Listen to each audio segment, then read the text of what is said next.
오늘 말씀의 제목은 두려워하지 마십시오. 여러분, 우리가 문제를 만나면 가장 먼저 드는 감정이 두려움입니다. 오늘 안타깝게도 비행기 사고의 소식을 접했는데요. 저도 뭐 많이는 타보지 않았지만 비행기를 타다가 이 갑자기 비행기가 기류에 막 흔들리게 됩니다. 그러면 내가 지금 있는 이 하늘이 땅에서 얼만큼 떨어졌는지도 사실 모르고 내 위치가 어딘지도 몰라요. 심지어는 이 비행기가 몇 킬로 가는지도 몰라요. 근데 나중에 제가 이제 비행기를 타면서 이제 그거를 조금 봤더니 비행기가요, 좀 빨리 가면 시속 900km로 갑니다. 시속. 굉장히 빠른 거죠. 그리고 지상에서 비행기가 떠 있는 게 그게 뭐 1000m, 2000m가 아니라 10,000km 이렇게 떨어져 있어요. 그러니까 뭐 비행기를 타면서 흔들리면요, 막 가슴이 철렁철렁해져요. 얼마나 두렵겠어요. 그러니까 사람들에게 있어서 어려운 문제를 만나면 가장 먼저 드는 마음이 두려움이에요.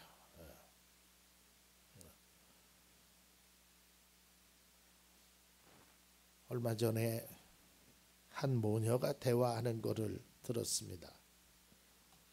딸이 그런 얘기를 해요. 엄마, 이제 엄마가 수술을 하나 봐요. 무섭지? 두렵지? 딸이 이제 엄마에게 묻는 거예요. 그러니까 엄마가 아니 괜찮아. 뭐 죽기야 하겠어. 말은 그렇게 하는데 손은 덜덜덜덜덜 떨고 있어요.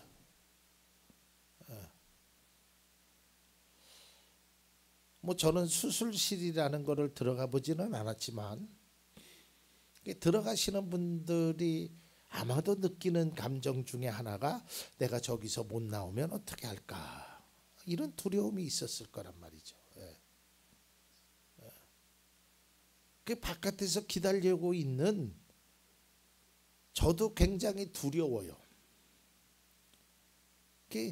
나오실 때 건강한 모습으로 또 수술의 결과가 잘 됐다고 생각하는 그 얘기를 듣기 전까지만 해도 마음속에 이 두려움이라는 것이 계속 찾아오게 돼 있어요.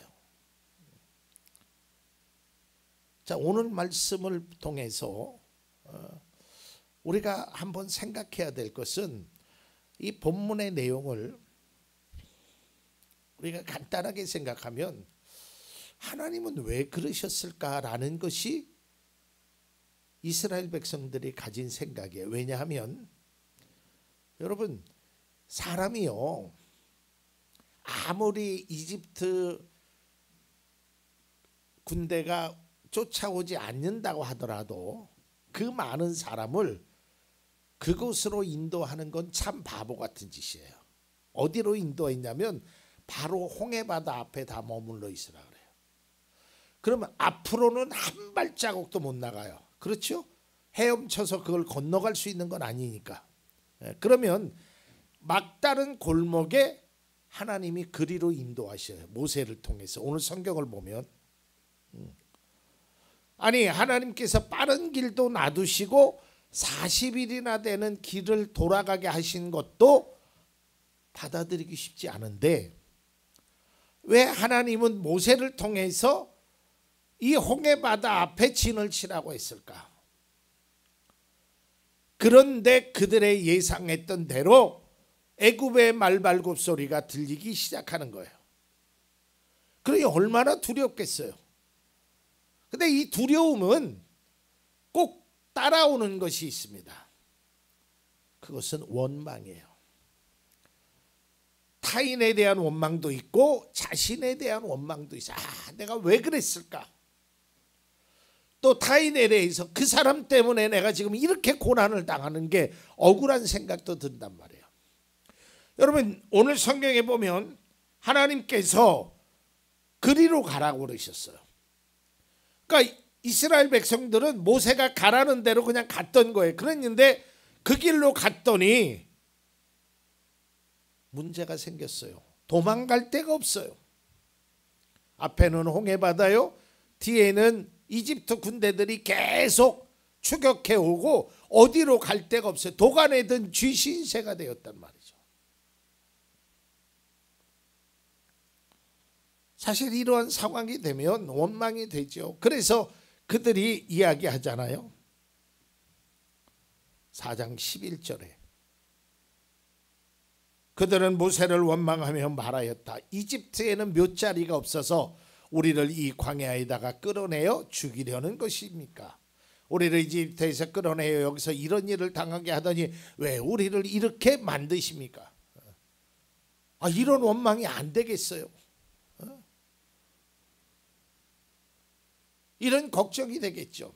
아마 이제 내일 오늘 신문에 보면 거기에 희생자분들 중에 이런 아주 피치 못할 사연들의 글이 올라올 겁니다. 하필이면 그 시간에 비행기를 타서, 하필이면 그때 결혼식을 해서, 하필이면 그때 무슨 일이 있어서 그 비행기를 탈 수밖에 없었던 기구한 사람들의 사연들이 나올 겁니다. 그렇지 않겠어요?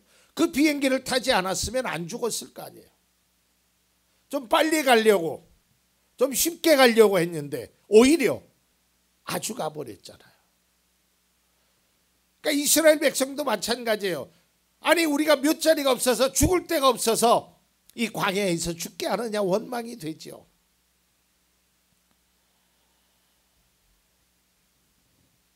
그런데 제가 말씀을 준비하면서 우리가 꼭 기억해야 될 게 있어요. 어떤 문제를 딱 만나잖아요. 그 문제의 결과를 먼저 예단하지 마세요. 이스라엘 백성은 딱 문제를 만났어요. 앞에는 홍해바다요, 뒤에는 애굽의 군사들이 추격해. 그러니까 그들의 결과는 야 우리는 꼼짝없이 죽었다. 그들은 그렇게 생각하는 거예요. 그럴 수밖에 없죠. 근데 여기서 한 가지 기억해야 될 게 뭐냐면 하나님이 그 길로 가라고 하셨다는 거예요. 그러면 여기에는 분명한 하나님의 뜻이 있음을 알아야 돼요. 우리가 읽지는 않았지만 이 성경 속에서 1절과 2절에 보면 하나님이 모세에게 나타나서 야 그리로 가라. 그러면서 하나님이 분명하신 뜻이 있음을 이야기하면서 뭐라고 하냐면 그들이 주를 알게 될 것이다. 그러니까 하나님의 계획하심이 있단 말이에요. 하나님의 그 특별하신 계획. 그래서 우리가 이 말씀을 통하여 한 가지 꼭 깨달아요. 물론 두렵지요. 저부터 살아도 두렵겠죠. 아니 앞에 홍해바다고 도망갈 데가 없는데 이제 꼼짝없이 죽게 생겼는데 어떻게 두려워하지 않을 사람이 없어요. 그런데 여기서 하나님의 역사가 시작된다는 거예요. 우리의 두려운 상황 속에서, 어려운 상황 속에서 하나님이 그 계획하심이 있다라는 것을 누가 알았냐면 모세가 압니다. 그래서 모세가 이스라엘 백성을 향하여 이야기합니다. 너희는 가만히 있어. 오늘 주님이 너희를 위하여 어떻게 일하시는가를 보라. 그러면서 그 앞에 얘기합니다. 여러분 두려워하지 마십시오. 걱정하지 마십시오. 하나님이 함께 하실 겁니다. 하나님이 지켜주실 겁니다. 하나님의 계획하심이 있을 겁니다 라고 얘기하는 거예요. 근데요 그게 되더라니까요. 저도요 가끔 우리 성도님이나 또 주변에 이렇게 아는 사람들 중에 좀 이렇게 가깝게 지낸 분들이 저에게 신앙적인 상담을 좀 할 때가 있어요. 목사님 제가 이런 문제를 좀 만났습니다. 어떻게 했으면 좋겠습니까? 근데 제가 기도하면서 또 어떤 지혜를 통해서 생각해야 돼요. 별로 걱정은 되겠지만 걱정할 필요가 없겠더라고요. 하나님께서 하나님의 계획하심 속에 있으면 하나님이 해주시는 거예요. 어차피 내 힘으로는 안 되는 거예요. 어차피 내 능력으로는 홍해 바다를 못 건너가는 거예요. 그리고 뒤에 있는 군사들을 싸울 수도 없어요.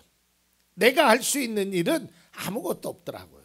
그때 제가 그런 분들에게 꼭 하는 말이 있어요. 하나님을 믿고 맡겨보십시오. 그 방법밖에는 없지 않습니까? 근데 되더라니까요. 하나님이 해주시더라니까요. 방법이 바뀌더라니까요.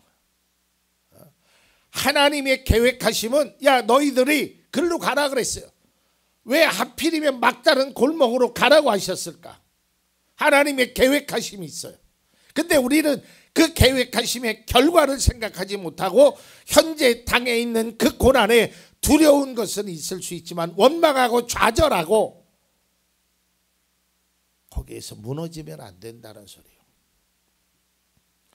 특히 믿음의 사람은 현실이 아무리 두려워도 두렵지 말라라는 것이 아니에요. 두렵지요. 오늘 이스라엘 백성은 두려워서 하나님께 부르짖었다라고 이야기합니다. 하나님이 함께 하심을 믿고 기다리며 흔들리지 말아야 돼요. 저는 오늘 말씀을 묵상하면서 또 다음 주에 제가 우리 첫 주일날 이 홍해바다가 열리듯이 우리 사랑하는 성도님들의 가정에 또한 하시는 일에 이 홍해바다가 열리기를 바라는 마음으로 말씀을 준비해요. 오늘 말씀은 여러분 앞에 홍해바다가 갈려 있어요. 도망갈 수도 없어요. 뒤로 돌아갈 수도 없어요. 우리가 2024년도를 살아가면서 여러 가지 고난과 아픔과 시련의 문제가 있습니다. 뒤로 돌아갈 수 없어요. 그때로 다시 돌아갈 수 없어요. 아무리 아쉬워도 2024년도를 되돌릴 수는 없어요. 우리에게는 오직 앞으로 가는 방법밖에 없어요. 근데 앞이 막혔단 말이에요. 그런데 여기에서 하나님의 놀라운 일이 있습니다. 하나님의 역사가 있습니다. 우리는 모든 것을 알지만 여러분 이스라엘 백성들 앞에 홍해바다가 갈라지는 역사는 감히 누구도 상상할 수 없었던 놀라운 일이에요. 그건 제가 다음 주에 말씀드린 오늘 말씀의 핵심은 여러분 우리가 하나님을 정말 믿는다면 그래도 두렵겠지요. 두려운 마음이 들겠지요. 그러나 그 마음을 하나님께 맡기십시오. 하나님 앞에 맡겨야 돼요. 여러분 하나님의 명령은 사람의 이해가 되지 않습니다. 어떻게 하나님이 나에게 그런 말씀을 하실까? 때로는 목회자가 하는 말에 이해가 안 될 수도 있을 거예요. 목사님은 내 형편도 모르고 내 상황도 모르고 그저 저렇게만 말씀하신다. 그럴 수도 있을 거예요. 그런데요. 그게 진리예요. 그게 문제를 풀 수 있는 유일한 열쇠란 말이에요. 모세가 이스라엘 백성들을 향하여 한 말, 두려워하지 마십시오. 왜냐하면 그곳에는 하나님의 계획하심이 있다라는 거예요. 하나님의 인도하심이 있다라는 거예요. 사랑하는 성도 여러분, 우리 앞에 놓여 있는 여러 가지 문제 앞에서 여러분 우리는 두려워하지 않기를 바랍니다. 그 두려웠던 마음을 믿음으로 이겨낼 수 있기를 바랍니다. 모세가 이스라엘 백성들을 향하여 여러분 절대로 두려워하지 마십시오.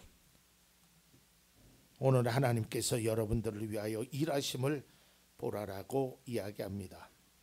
여러분 우리도 이스라엘 백성들처럼 인생의 막다른 골목에 설 때도 있습니다. 두려운 마음이 우리의 마음에 사로잡힐 때도 있습니다. 그러나 오늘 본문이 말하는 모세의 말처럼 두려워하지 말고 믿으라라는 이 말에 한번 하나님을 믿고 의지하면서 나아갈 수 있기를 바랍니다. 그럼 다음 주에 말씀드리듯이 여러분 앞에 놓여 있는 그 홍해바다가 그것을 육지로 걸을 수 있는 귀한 축복의 문이 여러분에게 열리게 될 것입니다.